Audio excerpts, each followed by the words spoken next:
hinaan niyo Galing siya kalugaw Di niya Pinoy, di niya isa Di kujong merong kabatalan Jisu, Jisu,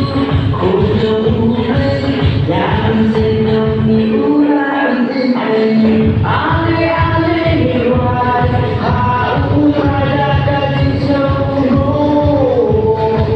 Ale, ale, niway Hau pada kasih sembuh Niña Pinoy, niña Lisa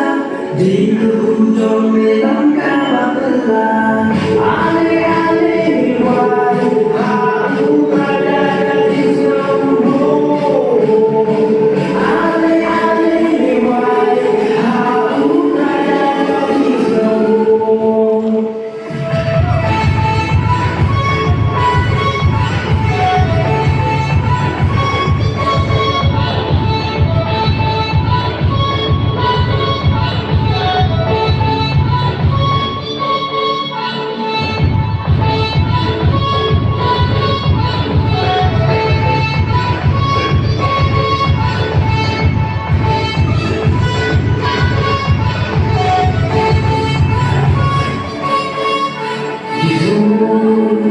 Ibadah pada dari pada Indonesia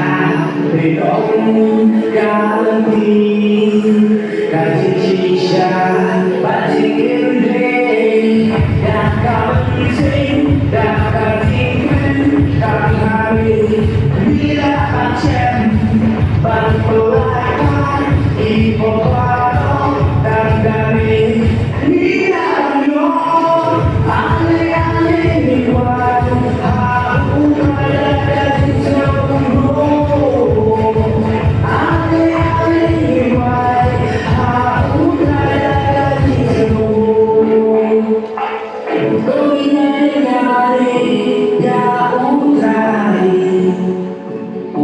Baik siya